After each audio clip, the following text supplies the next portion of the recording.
Whatever your adventure is, let loose the dogs of adventure and chase it. If it's going to the grocery store, make that your adventure. Whatever, it doesn't matter. But chase your adventure, because if you sit back and let the adventure get away from you, it's your loss. But if you go after it and you trip and fall on your face 10 or 20 times, I've done that. That's just all part of the adventure.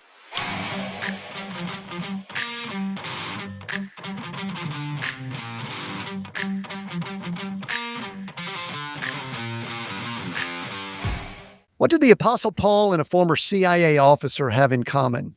More than you might think. In this episode of Seek, Go, Create, The Leadership Journey, we're joined by Jeffrey Sanow, a former senior intelligence officer with CIA whose career took him across the globe, including over 100 missions to Syria, where he regularly walked the very road to Damascus that transformed Saul into who we know as Paul. Jeff brings a rare blend of deep faith and high-level operational experience to the conversation, offering powerful insights on integrity, leadership under pressure, and how spiritual transformation can inform strategic decision-making.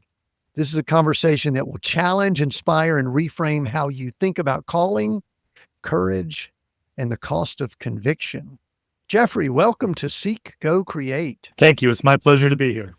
Glad that you're here too. And I'm looking forward to hearing some of these stories. And man, it's rare that I get first of all, it's rare that I get someone who's got CIA or a 3-letter attached. And then also that can tie in some of the spiritual conversations we love to have. Man, this is going to be fun. Before we get too much further though, would you rather answer the question, what do you do? If someone's, you're out and about or on a podcast and someone asks you that, or who are you? Which would you prefer? Go ahead and pick it and start answering. What do I do is easy and boring. Who am I is much more complicated and entertaining. I am a farm boy from Ohio. I grew up on a small farm there. My parents were divorced when I was 11, so I went through a lot of the entertainment the children of divorce go through. And so at the age of 20, after I'd been at Ohio State University for 2 years, I decided to go ahead and run away from home formally. So I joined the Peace Corps and went to North Africa. And after 2 years there, I still wasn't ready to go back to Ohio because that was the only thing looking at me, more of that cold wind that whistles between those buildings at Ohio State University in the winter. No. My blood was too thick. So I went to another country. I went to Gabon, which is right on the equator. And just so you know how impressed my mother was with me, she was thrilled when I said I was going to Gabon, because she went, that's where Albert Schweitzer's hospital is. Want to guess what my response was? Who's that? So that's where Albert Schweitzer's hospital is. That I've never forgotten. I was there for a year and a half. Then due to some other family machinations, I just had to go ahead and leave. Went to school in Texas. Finished up my bachelor's and master's degree. First job out of college was at a poultry processing plant in Waco, Texas. After my second day there, I was pretty sure that was not the job that my mother had in mind for me. So from there, I applied to various international organizations, international businesses, and I was very fortunate. I was able to spend 3 years in India, where I was selling irrigation equipment for a large company called Valmont Industries. I was there 3 years, and ultimately we ended up signing a contract to export plastic components back to the U.S. So after that, I went back to the U.S. and managed to find a job in Greece. We went back over to Athens, where the company was supposedly investing in a latex glove manufacturing facility, which of course never came to pass. So after 2 years, it's like, okay, there's no job here. So I had to leave. I went back to Texas, got continuing education certification in telecommunications management. This was back when the internet was still not barely a glimmer in Al Gore's eye, and proceeded to get a job working for a company out of Houston, but I was based in Abu Dhabi, and I was selling telecommunication network management systems throughout the Middle East, which is what brought me to Syria so many times. And I was there for 6 years, decided to come back and let my adventurous streak take over, applied to the agency, got accepted because by that time I'd lived in multiple countries, spoke multiple languages, and they really liked that. and I was accepted. And so that's where I wrapped up my career, doing God's work. And let me just tell your listeners one thing right now. The people, the rank and file people in the CIA are the best that this country has to offer. They should take a great deal of confidence in that. I'm not talking about the leadership issues and all the political nonsense that goes on. I'm talking about the folks who show up at 6:30, 7 o'clock in the morning, work until 4, 5, 6 o'clock in the evening, and do that 5 days a week, sometimes 6 or 7 days a week. They are the best this country has to offer, and no matter what you see on TV, your listeners should take a great deal of pride in the workforce that is at the CIA. I'm excited to do a little bit more of a dive into that CIA in just a little while, but there's so many parts of this story. As I think I told you, I'm maybe about halfway through your book that I've been reading, and we'll talk about that as we go along here. Human for humanity. I don't know if I pronounced that right, but I want to ask about that. I'm going to ask about that in a little while. But first, I mean, how many countries have you been to? Because you rattled off some names that are not your, Gabon and, Tunisia and all these. So, they're not your average Joe traveler country. I went to France, I went to Australia. No, that's not what I'm hearing from you. How many countries and good gracious, the road? I think the total number when I sat down and added them up was 33 different countries I've either lived in or visited. I think I've lived in 12, somewhere between 10 and 12 that I've actually lived in. And, I enjoyed it. It was a blessing. I'm not going to deny that. And I like to think that I was doing good. And, the book, Human, stands for human intelligence. And Americans, by and large, have been protected by these two really big bodies of water on either side and a really cold neighbor to the north and a river to the south. So we're very internally focused. You don't need to go any place to get what you need to eat, drink, sleep with, whatever. We have all that here.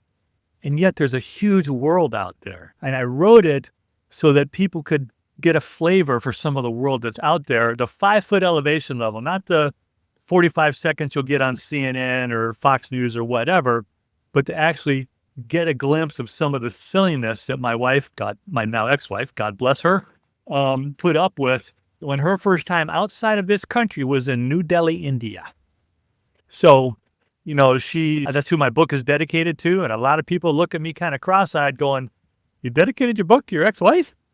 What does your current wife think about that? Well, that book ends about 10 years before I met my current wife. So she doesn't care either way. Honestly, I probably would have done it anyway, even if she did care. Because none of that book, none of what you read would have been possible without my ex-wife. So that's why. That dedication, I think I was laying in bed and I mentioned to my wife, I said, Jeffrey dedicated this book to his ex-wife. I said, I bet there's a story there. And I said, you know what? I'm going to ask about it. You just told the story, so I don't have to ask about it. I said, because he put it in the front of his book, so it opens up the door for me to ask. But anyway, before we get too far, though, this is where I want to go. I do agree that as Americans, I believe we're a little bit arrogant about our position in the world and things like that. I don't necessarily want to go down that path. We've traveled a good bit. And I mean, when we talk about roads less traveled, I shared with you in the beginning, my wife and I have essentially been traveling for the last 12 years. We've been homeless. We don't have a home. We live in this motor coach. And so we've been traveling all over the US for 6 years. But before that, we were in Australia, New Zealand. And then during the 90s, I spent time in New Delhi and Mumbai and places like that. But I think it would be valuable, Jeffrey, to share just maybe some of your favorite places. What are some places maybe that you would rather not go back to again? Not that we're disparaging anybody, but you would probably rather not. So give a few of the highs and lows just of the travel, not jobs and stuff like that, but just the places. So I'm going to give you 2 examples.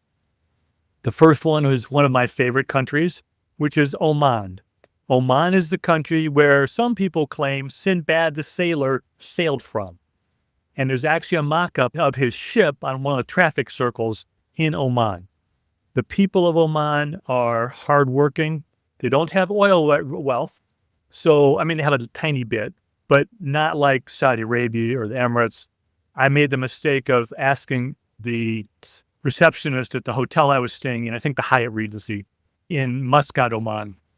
I asked her what country she was from, and she looked at me like I had two heads. From Oman. So they work and they tend to be very polite. I was on the beach with my wife, my cousin, who was a flight attendant for United Airlines, a very attractive lady in her 30s, and our two daughters, who would have been, I don't know, 10, 12 years old, something like that. So we were all on the beach in Oman, and a group of men come riding up on horseback.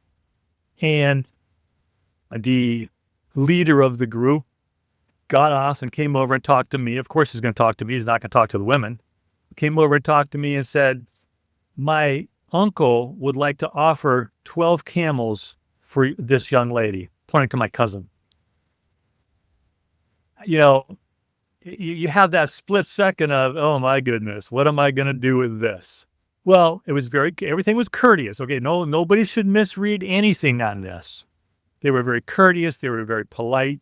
I was equally courteous back. I said, we're very honored. That's a very generous offer, but we're going to have to decline. And they said, okay, and they wrote off. I have not let my cousin forget that. I've not let my aunt, her mother is my godmother. And so she hasn't forgot that. So every time my cousin Deb is going to go visit Jeff someplace, her mother's like, you got to be really careful going any place Jeff is. He almost got it. It's hilarious. But that's Oman, a very friendly country, lots of good memories, beautiful beaches. The markets are great. It's always been an entree point for the Indian subcontinent. In fact, the Indian rupee used to be their currency for a long time. So it's just a very interesting, very friendly. I'll contrast this with what was once called the Pearl of the Mediterranean, and that was Beirut. And Beirut had all of the positive influence of North Africa. It had the positive influence from Turkey. It had the positive influence from Iran. It was a French colony. It had all the positive influences, and it truly was the Pearl of the Orient. To this day, Lebanese women are still considered to be the most beautiful in the Middle East. I think that's in some measure because the Crusaders were nice enough to drop off blue-eyed DNA, so every now and then you get a very pretty blue-eyed Lebanese woman. And then you fast forward to about 1985, when all the civil war started. And I compare Lebanon to Whitney Houston. Whitney Houston, you're old enough to remember when she came out. Was she not fabulous? Could that woman not sing? And she was beautiful as the day is long. But I think the first song was called Jump or something like that. I remember her jumping up and down a lot. And just phenomenal and beautiful. And it did not end well for her, very sadly. As with Lebanon, it's not ending well with them. So that's where I like to contrast. And I tell those stories to try and bring it home to people. Because everybody in the U.S. knows who Whitney Houston is. Or was, and how most people know what she was like when she came out and how talented and the very sad ending. So those would be two of my favorite countries to talk about because I like Lebanon, I like Beirut. I had the ability to travel to Damascus many times. When you walk down the street called Straight and you realize it's written about in Acts chapter 9, I believe. Walking down a street that's written about in the Bible, that's got to mean something to somebody, even a miserable Lutheran like me. We do take that part seriously. So it was always very, very nice to be able to do that. Yeah, we need to check and sure with your information you could gather to make sure Bobby Brown didn't visit Lebanon at some point, because he's the one that messed up Whitney. I believe he messed up Whitney Houston. Maybe we could blame that on him. I'm not sure about that. And then I want to go back to the camel story though, because yes, what's fascinating is I'm surprised you didn't negotiate. It's like 12 camels, no, but maybe 13. But I guess a bigger question, was that like a lucrative offer? I mean, 12 camels, is that it was a very generous offer. That was generous. Yeah, that was a good offer. Camels are valuable, right? So anyway, those point to the cultural differences that I think we somehow get locked into. Another thing that you talk about a good bit in your book, and I guess this is a good time to ask, is I think you are a strong proponent of learning the language when you spend Yes, sir. time in these places. And these are not easy languages, but talk about just in general the importance of, as you go into a culture, being able to learn and speak some, if not all, of their language. And then maybe any other specifics that you want to around the language thing. But in general, why is it important to learn the language of a culture that you're spending time in? Well, there's really two reasons for it. The first one is simply respect. And you don't have to become fluent in a local language. If you can at least get through the greetings, the respectful, hi, how are you? Just basic minimal conversation. The woman who my book is dedicated to, as I said, her first time overseas was New Delhi. And her first trip to the market, she came back with a moldy tomato and said, "This is the only thing that I recognize." Okay, well, English is the national language in India. However, she learned enough of the local language that she could go to the shopkeepers and say, "Good afternoon, how are you?" And she could say, "I would like 6 of these." Or, "How much does that cost?" So just enough to engage them. So all of a sudden, you have a white American woman speaking in Hindi. That says a lot to the shopkeeper. Now, he's not going to give her the rock bottom price. That's just not going to happen. But at least he's going to give her a fair price. And once she's gone to that same vendor, 3, 4, 10 times, and he recognizes her because she's 5'10", attractive young woman, he's going to recognize her when she comes back, and he's going to make sure that she gets at least what she pays for. So she's getting good quality. He might offer and say, "No, don't get that one. Try these over here," because that's the way all vendors operate around the world. Once you are a regular customer, they're going to take good care of you. And so you prove that by being at least able to greet them, say hello, ask how much, some just fundamentals of conversation, and you will benefit because the people will benefit you. They were going to make sure that you have a good deal, you have a good day, whatever the case may be. And, if you get into trouble, it could be a traffic accident, could be tripped and fell, whatever it might be. I'm sure you've been around enough to know that there's all kinds of trouble you can get to in this world. If you've already established that you are a respectful person because you've learned to speak a little bit of the language, then there's going to be people that are going to help you out of respect for you. So they repay that respect. So that's why the language is so very important. I am not a linguist. You can ask all the people I was a Peace Corps volunteer with or overseas with. Nope, I am not a linguist. But I could get by, especially when I was going into Syria or Lebanon, because of all, we talked about the blue eye DNA they deposited. My blue eyes didn't automatically mean I was a foreigner, and they couldn't quite figure out my Arabic accent. So between my blue eyes and my Arabic accent, they were like, "Where's this guy from?" But it wasn't automatically assumed that I was American. And I kind of liked it that way. Learning the language is, as I said, it's an important sign of respect for the culture and the country that you're in, and it will benefit you immensely when you're dealing with people, whether vendors or police or what have you. It will benefit you because of the respect you're showing their language and their country. Yeah, and I also think it's helpful if you're doing business, negotiating, things like that, just because you could lose a lot. I've got a business that I interact with and work with a good bit right now. We're about to be sending a group of people. I'm not going with them. They're going over to Taiwan and then to China. And fortunately, we have an employee with our company who is Chinese originally, and she's been in the States for a while. So she's going to help us greatly because there's some negotiating that's going on in this. And so that's important. I love the word you use. It just shows respect. And I get discouraged when I see Americans as you travel, whatever the opposite of respect is, disrespect, obnoxiousness, whatever, they show that as tourists and travelers. To me, it sounds as if, my wife and I say this about ourselves, we're really not good tourists. We do travel, and we go places, but we like to hang out and spend time there. Sounds to me like you're not really a tourist. You're a traveler. You go places and you integrate into those places. Absolutely. If I just want to see things, I can sit home on the TV and see things. But I want to connect with the people that I'm visiting. And, I lived in Thailand, and I would go to the markets, and Thai is a very difficult language, trust me. But just being able to say hello, how are you? I don't know if you know what it's called, stinky fruit. It's got a more formal name. I can't think of what it's called right now. But it's very tasty and it's very smelly. Hotels won't let you put it in their refrigerators. But, you go there and you say, I'd like some of this. And once you've made that connection, obviously I'm going to stick out in Thailand. I'm a 6'2" white boy from America. I'm going to stick out. So they're going to see me coming. They're going to recognize me. And they're going to know probably what I'm coming to buy.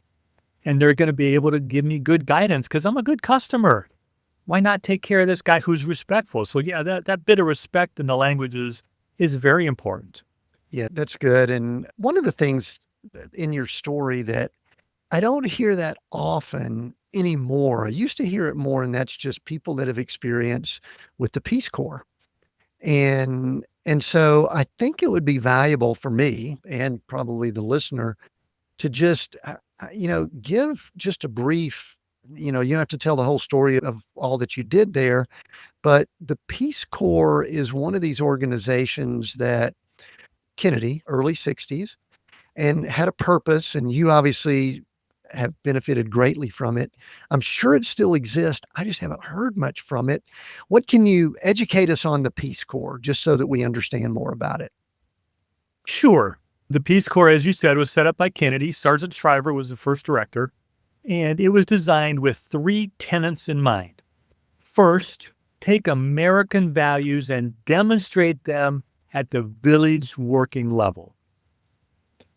Second, take English language and develop it in the countries where we want to do business. Third, bring the culture of whatever country you go to back to the United States and educate the Americans. I was working on farm machinery. I was an agriculture mechanic. And in Tunisia, I would have been 20 years old when I got there. Would you like to guess on how interested these farmers were in what some 20-year-old white boy from America had to say about how they use their equipment? Not even, if I hit a 0, it was a good day. They had no interest in what I had to say. And they had their reasons for doing it. And one of the toughest lessons that you learn in the Peace Corps, and you learn a lot about yourself, is what do people need? What's important? And you have a lot of time for self-reflection. I can assure you of that. As you're trying to, I'm sitting out in some little village.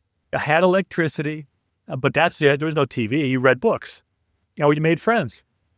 So I was able to do both of those things. I studied Arabic more when I was there. In fact, compliments of the internet, I just got contacted about a year ago by my old Arabic instructor. And so we reconnected. At any rate, the Peace Corps, the whole idea behind it is to put the best American values, the value that is contributory. We're giving, you're paid a little bit, you're paid a living stipend, not just enough to rent a house and eat food. Obviously, if there was any kind of emergency, a medical emergency, you are nominally a U.S. employee, government employee. So the U.S. government, through the embassy, is going to take care of you. That's going to give it. Short of that, you're pretty much on your own. You're on your own to make the kind of impact you want to make, to deal with the farmers the way you want to deal with them. For me, and then we had guys that dug water wells. We have a lot of English teachers. In fact, English teachers were my favorite because they were mostly female. And once again, let's go back to being 20 years old. So that's the contribution that they make. And it's not terribly often that you go into a village and you see a 20, 22, 23, 24, 25-year-old or older American working in that village, living with the villagers. It's not a perfect organization, and no one should think that. It's not a perfect experience. I mean, people leave Peace Corps early because they're not getting what they want, and that's fine. It's not a military organization. Yeah. It is largely an organization that is what you make of it. Do they still exist, and are they strong now? I just haven't heard much from them recently. Actually, as I mentioned, my current wife is Ugandan, and I can assure you that the Peace Corps is active in Uganda because I was there. They actually invited me to one of their big gatherings. The law as written is you can go from being in the Peace Corps to being in the CIA, but you cannot go the other way. So I could go there and show up and shake hands and make nice, but they wouldn't let me work for them, which is fine. That wasn't what I was looking for. But they are still very active. They tended to, in Uganda, they're still working in agriculture. They work in fisheries.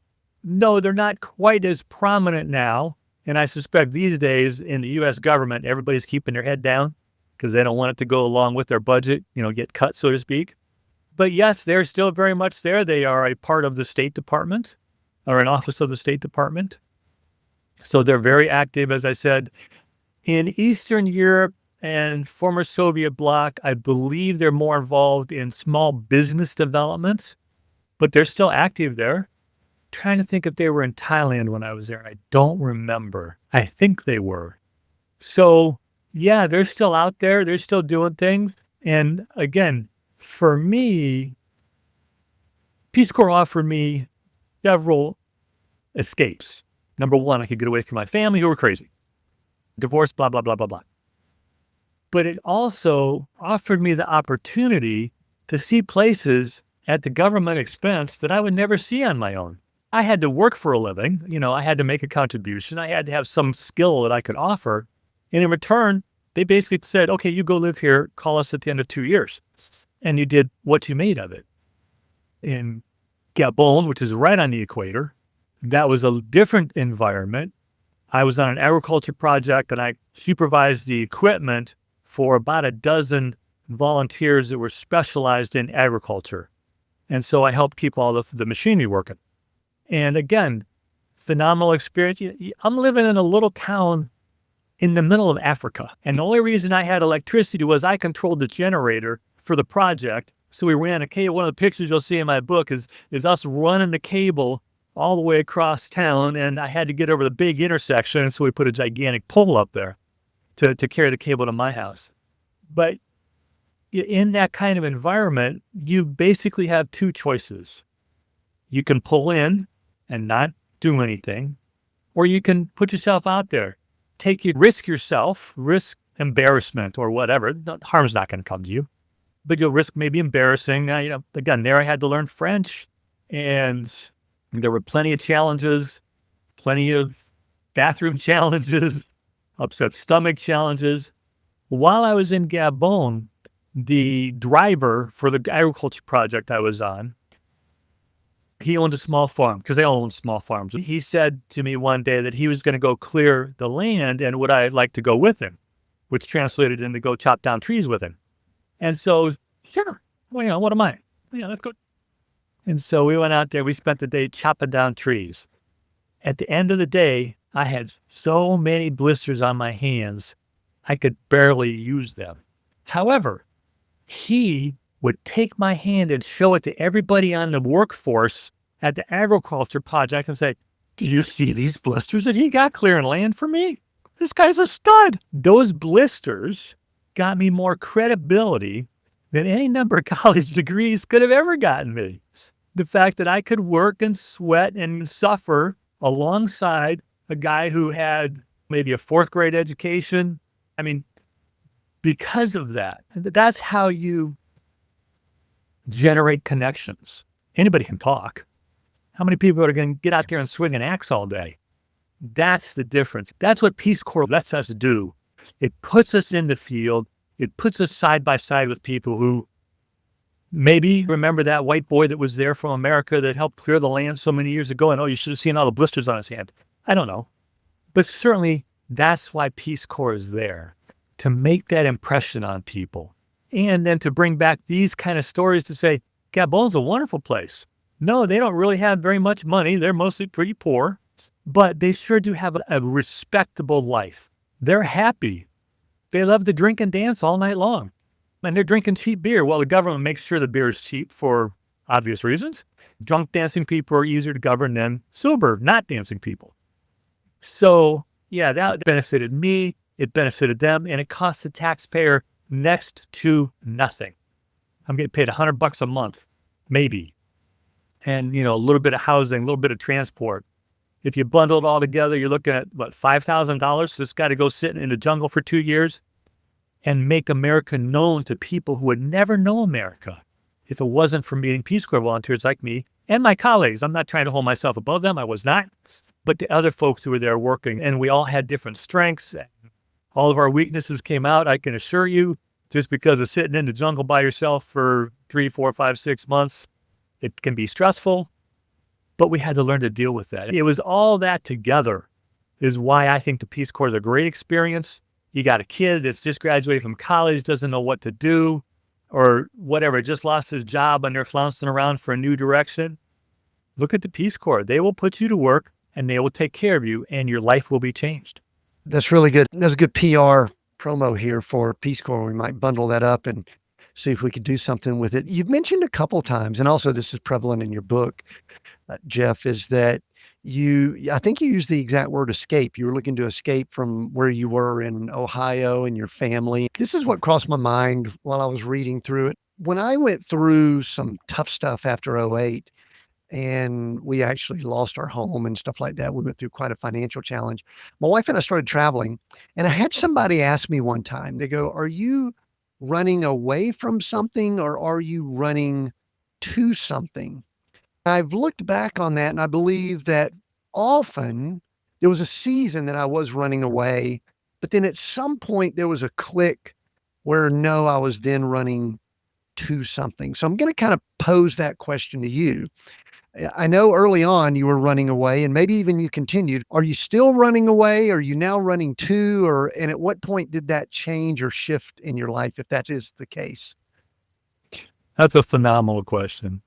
Without question, I was running away when I started at the age of 20. I did my best to stay away from Ohio, even when I was back in the States. I had 2 daughters, and so we had to take them to my grandmother's once a year. And I stayed in Ohio for just as short a time as possible. Now, I transitioned from running away from a life that I did not really like to running towards my next adventure.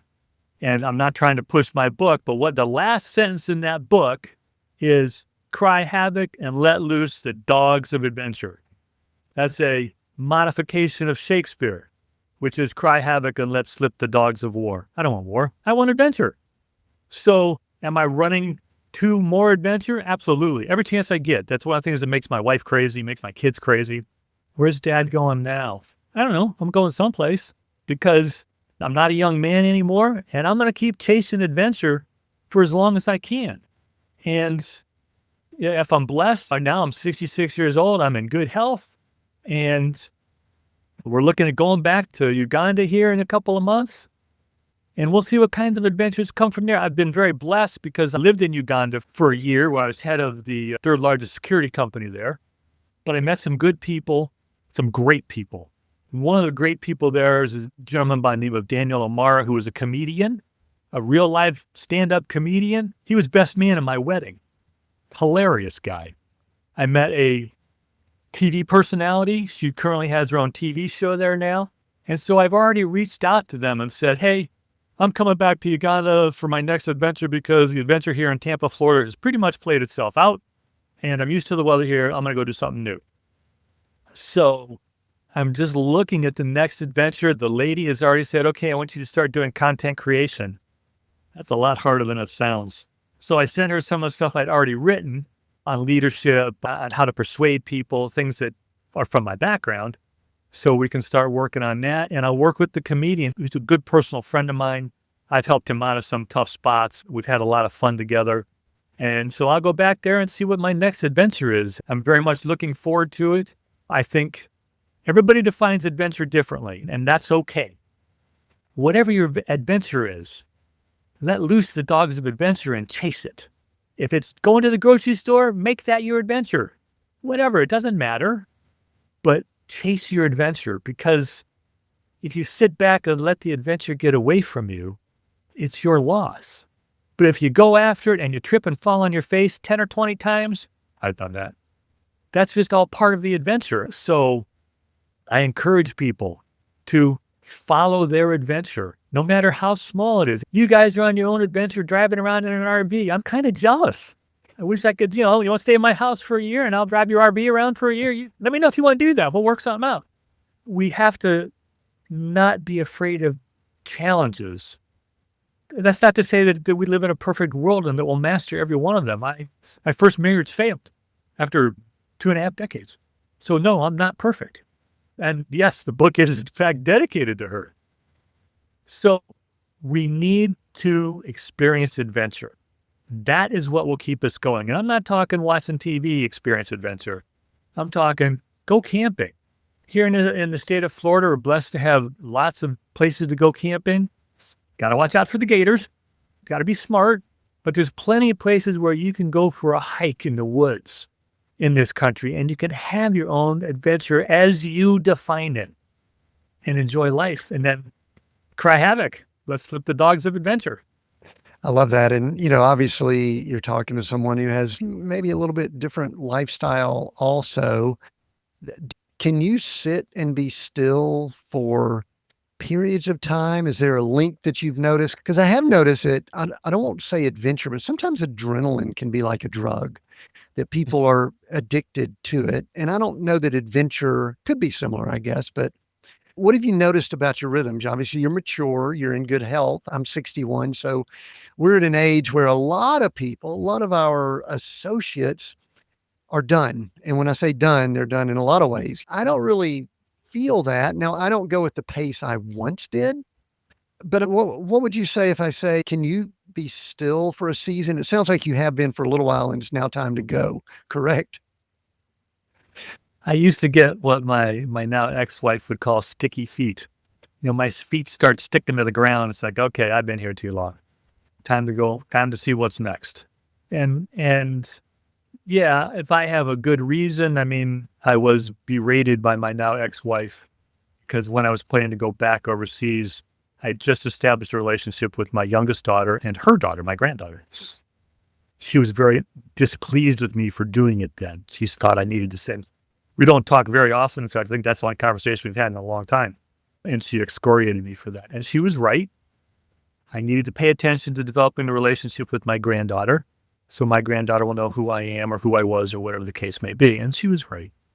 So yes, there are always reasons to be thoughtful about what you're doing and make sure that it is the right thing for you. And it's not the right thing for everybody. Not everybody should live overseas. Not everybody should be a Peace Corps volunteer. Not everybody should be a podcast host. You need to find the niche that you fit in. But when you find that niche, you need to also make sure you can enjoy it. If you've got my book, and I know you do, my favorite picture is that one. Because that's what 45 years looks like. And I've had people look at it and go, who's the guy with all the hair? Yeah, smack. So, yes, I think I can sit still. I would obviously sit still for my daughter or my granddaughter, either my daughters or my grandchildren, obviously. My sister, maybe, probably. My 2 brothers, probably not. Just not the way it is. But that's okay. The thing about this country and the American persona, if I can use that term, and that's a really broad term, I realize I'm really going into a minefield here. Americans are highly mobile people. We don't live in our family home. Many places in Europe, they live in the home they grew up in. So we're a highly mobile people. Jobs are easily transported. Sometimes that means the job gets taken away. Sometimes that means we have to go find a job. But I think we have so many opportunities in this country to look at so many different things, to see so much of life and to experience so much of life that unfortunately we think we can see it on TV. And that's just not the case. So I do like to travel. I do like to move. Can I stay in one place for 2, 3, 4, 5 years? Yeah, I can. I have. I got to mix it up once in a while and go on and get in trouble somehow. It depends on what's keeping me there. We all make the decisions that we make. For my daughter and granddaughter, of course. We have people all the time ask us this question, when are you going to settle down? And I kind of get a little bit irritated by that because I'm like, going, I don't know that I ever will. Air quotes here for those listening. I do want to say this, though. This is interesting. We're in our RV right now, and we are in the alley behind our daughter's home in Colorado Springs visiting our 5-year-old and 3-year-old granddaughters. And last night I went to the ballet recital, and we kind of can combine it. We're migrating north now as the weather changes. So we do have to kind of, I guess, balance those type things. The thing that drew me, Jeff, I must admit, was something that first of all, the CIA, we're going to talk about that before we wrap up here. But I want to talk a little bit about all of your trips to Damascus, because I'm a Bible guy, and there are stories in the Bible, a lot of them that fascinate me. But there is one in particular that you highlight, and you have walked these streets, you've been to this place. And so I want to preface it. I've actually got the Bible open right here to Acts 9. And they say that his name was changed from Saul to Paul. It technically wasn't. It was just a different, it was basically who was talking to him at the time. But someone who was killing Christians goes to Damascus, has an experience, and it changes. And then I'm really fascinated by this guy, Ananias. So you've got someone that had been killing and looking for probably you, because he was a disciple in that area. And the Lord speaks to him and says, okay, I want you to go see this person, Paul, and minister to him. And I'm going, what the heck would you, if you were Ananias, what would be going through your head? But you have been there, walked the streets, been to the chapel, all in this area. What do we need to know about this geographic area? Is it just a cool spot? What do you want to tell us about the road to Damascus? First, let's caveat, pray that the current political situation there fixes itself soon. The Assad family, Hafez and then Bashar, they were dictators. They were not nice people. They did, however, protect religious minorities in Syria, because the Alawites were a religious minority. So they did a good job of that. I just want to put that preface out. Now, back to Damascus itself. Damascus, in the first 100 years of Christianity, was the second most important city in the Christian world, only after Jerusalem. So when you read about whoever got converted to whoever, however you want to call their names, in Acts chapter 9, Ananias, the reason he did that, according to my reading, is he had a vision from Jesus who said, go do this. Now, I don't think I've had a vision from Jesus in my lifetime. I hope if I do, number one, I recognize it. And number two, I act accordingly. So I think he was acting accordingly. And you have many, many religious people in that part of the world. Remember, Islam did not exist at the time. There was only Judaism and Christianity, and then Christianity was brand new. So Damascus is, I think, the oldest continuously inhabited city in the world. If it's not the first, it's the second. It's been around a long, long time. So that history gives it a lot of fascination for me. Its importance in religion. When you read the story, as you continue reading that Bible story, he was lowered over the wall so that the Jews would not kill him after his conversion to Christianity. Every time I went there, I went to St. Paul's Chapel and I lit a candle. I'm Lutheran. We don't like candles. I went and lit a candle every time and said a prayer every time. So to be able to overemphasize the importance of just that section of wall to our Christian faith, I don't think you can overemphasize that. That's where he was lowered over the wall. When you go down the street called Straight, just inside it's called Beb Sharki, which is the city gate right there that the street called Straight goes on. About 700 yards off to the right down a street is St. Paul's underground chapel. And you can go in there and you can go to the chapel underground. That chapel's been there 2,000 years. My goodness. Come on.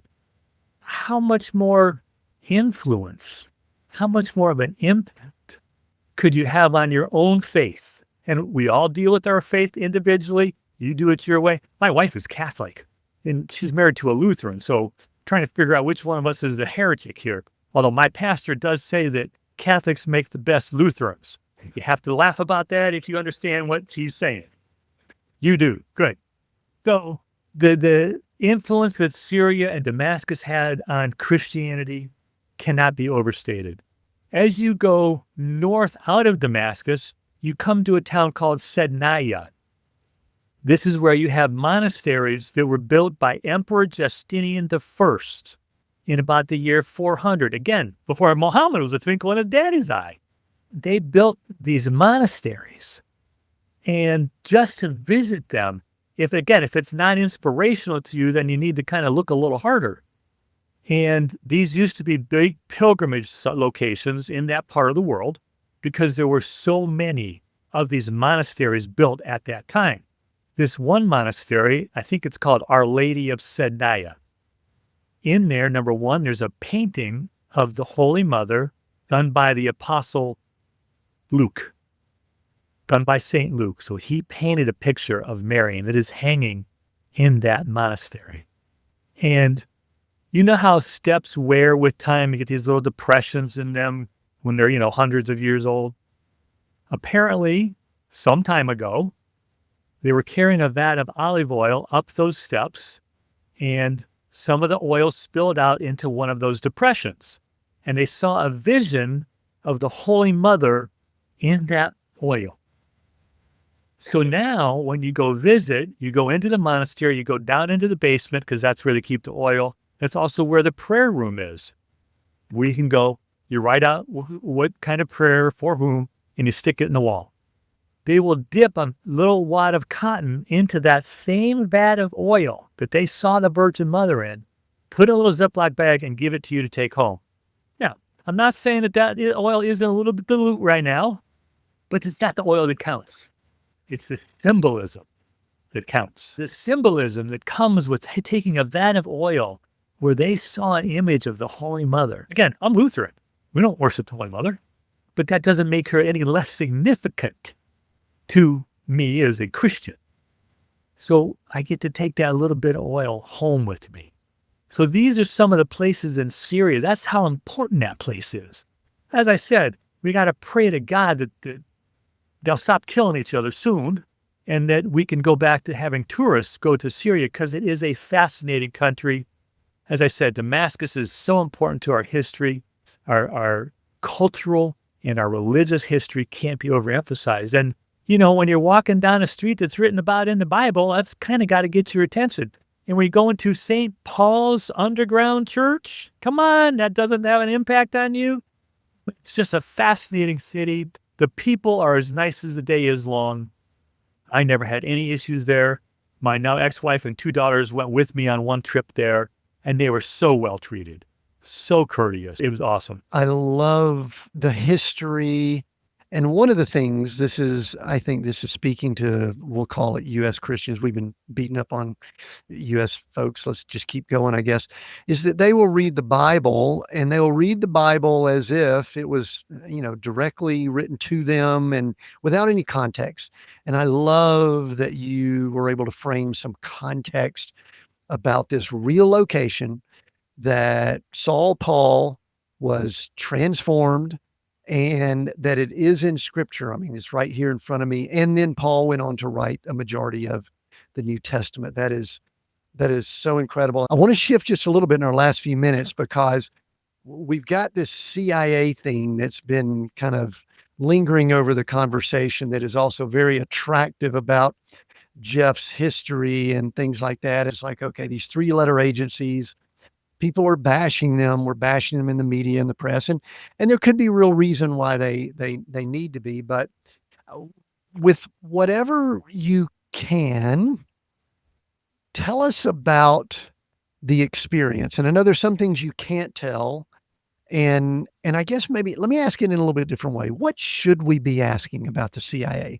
What are some things that I should be asking that I'm maybe missing, that I'm trying to do the things that I'm hearing in the press and say, tell me about all the countries y'all, you brought your propaganda in and changed the governments and all this kind of stuff. Tell me what I should be asking about the CIA. My initial response goes back to my opening comment that has to do with the caliber of the people working in the CIA, the sacrifices that they and their families make in the CIA. Yeah, it's a government bureaucracy job, but they go to places that are not necessarily nice places to go. Under Carter and, the peace dividend, is that when that came out? And they started shutting down offices and consolidating offices. And then 9/11 happened and they realized that they'd made a mistake in consolidation. So I think it's important to recognize that the people that serve overseas may be working out of an embassy and they may have the security of being part of the embassy, but that doesn't mean that they don't risk their lives when they go out to do a mission, when they go out on an operation. In the past, countries generally do not execute other countries' intelligence officers. However, terrorist organizations will. Even the incarceration, you're going to get arrested if you get caught by the Chinese and you'll be unhappy, or pick a country. I don't mean to pick on the Chinese. They'll be unhappy for a while, a week, 2 weeks, a month, a couple months, but you'll be fine. So I think we need to recognize the sacrifices that they make. Let me see if I can bring home one of the activities that I was very involved with when I was a senior officer at headquarters. We work very hard to prevent the sale and distribution of weapons of mass destruction. We're talking missile technology, nuclear, chemical, biological weapons. That is a very serious issue. And my last job was to supervise the identification and prevention of the movement of some of these materials. And I will give you an example. And I had an analyst come to me and say, we have a ship that is moving materials from someplace in the Far East to someplace in the Middle East, and we don't want those materials to go there. And this officer said to me, it's already on its way. I don't know if there's anything that we can do, so I'm not sure what to do. And my response given to her, and I'd worked with this officer for probably 2 years by this time. So she knew me and I knew her. And so I very pointedly but politely said, we swing at every pitch. So you get the emails out to every place along this possible route, and you find this material and you stop it. And again, I was polite, but those were her orders. And I said to her, if you have any trouble getting the emails out of the building, it's actually cable traffic and it goes through a long approval process. If you have any trouble getting the cables out, you come see me and I will go fix whatever's blocking the road. And she said, okay. The next morning she came to me and said, Chief, we got it. We got it and we turned it around. So she got an award for that. What had I done? I had empowered her to fail. Failure is something that we don't like to talk about. Nobody wants to fail. Thomas Edison invented the light bulb, invented how not to invent the light bulb. I think 1,000 times before he invented how to invent the light bulb. Did he fail? No, he simply invented something that was of no use to anybody. So we have to accept failure as a path to our success.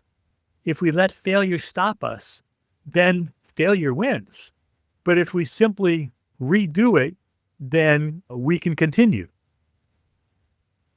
Yeah, and that was that lesson. She got an award for it, and off she went. Yeah, that's good. And so much of me wants to just keep digging, but I know this is one thing fascinating. I wonder if the CIA gets excited when they find out that one of their former employees is writing a book. I'm going to hold it up here. I'm sure they love that, don't they? They have to approve it.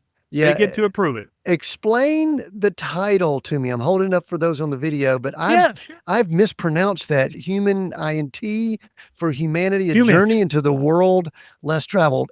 Explain that, and then I've got a question or two before we wrap up. Sure. Human stands for human intelligence. That was what we collect in the CIA. We collect intelligence from human sources. SIGINT is signals intelligence.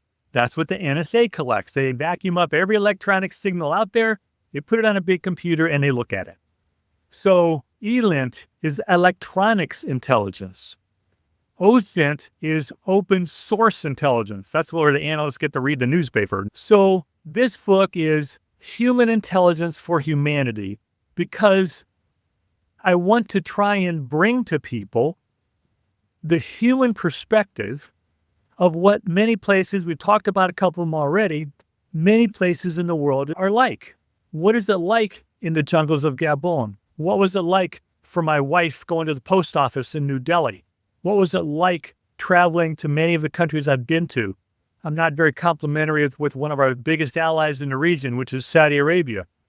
Saudi Arabia is a tough place. Don't kid yourself. So that's why I wrote the book, because I wanted to try and color in gaps that you're not going to see anyplace else. You're not going to get to read about the challenge that my cousin had with the guys coming up on the beach in Oman, or that my wife had to deal with going to the market in New Delhi for the first time. Or those are not the kind of challenges that you'll read about or see in a James Bond movie or on CNN or Fox News. I don't mean to pick on either of them, but you're just not going to see it because that's not what they do. So the idea behind this book, my motivation was to try and color in the gaps that I know are there. They're there because I can see them because I've actually been to these places. I've been to Oman. I've been to Yemen. What a terrible place. And yet these are countries we read about all the time in the newspaper. But if we don't have a really good flavor for what they're talking about, because we only believe what we see on the news, and I'm sure you would agree that you can find a news broadcast for every political belief out there. So what I'm trying to do is bring a little bit different perspective. I try not to push an agenda on either side because that's not what the book is about. I do talk about my work in the agency because of my admiration for the agency and for the employees. I think I made it clear the respect I have for the people that work there. What I haven't made clear is the disrespect I have for some of the leadership we've had in the past. The rank and file, they do great things. And I wanted to bring this book home to people so they can see, they can read when we talk about Saudi Arabia, because I think Trump, wasn't he just in Saudi Arabia along with being Qatar, I think? So when we talk about Saudi Arabia, I mean, you got these princely guys and, Saudi Aramco and oil money, but nobody really digs down deep and looks at some of the sad things, let's call it that have happened in Saudi Arabia. They had a girls' school catch fire, and they kept them locked in there because they didn't have on their headscarves, and a bunch of them died. That's Saudi Arabia. Now think about that. That's one of our biggest allies in the Middle East. I hope that when they read that, that sticks in somebody's craw, because that's why I wrote it. Because I want to try and color in the human angle, the human intelligence of some of these places, and bring humanity back to the forefront. So we make decisions based on humanity. Yeah, and I could tell that and I think this is cool. This comes across in the book. You're quite the storyteller. I've enjoyed it here because you've done that. I'm sure Amazon, any other way to connect with you if someone wants to? Amazon, the best place to go to get the book? Yeah, Amazon, you can get the book. I have a website. It is Jeffrey S as in Scott Sanow. So it's jeffreysanow.com is my website. They can get the book on Amazon, as you said. They can connect with me through there. I would encourage people to read the reviews that are up. So far, I've gotten 1 4. I don't know why they didn't put any comments, but the rest are all 5s. And I would encourage you to go back and put your comments in there as well. That helps other readers know what to expect. Yeah, I'll go in and give a review. I appreciate it. The book is Human for Humanity, holding up my copy here on my Kindle, A Journey into the World less traveled. No doubt that Jeffrey Sanow has lived a life and is continuing to live a life of a less traveled person. I appreciate you being here, Jeffrey. This has been a great conversation. If you've been listening in, go check out the book. I'm going to go leave a review for you, Jeffrey. So I'll go in and do that. And I know that as an author, we all appreciate that. We are Seek, Go, Create here. We've got new episodes every Monday. I appreciate you listening in on YouTube or all the podcast platforms and all that you're doing there. I appreciate it.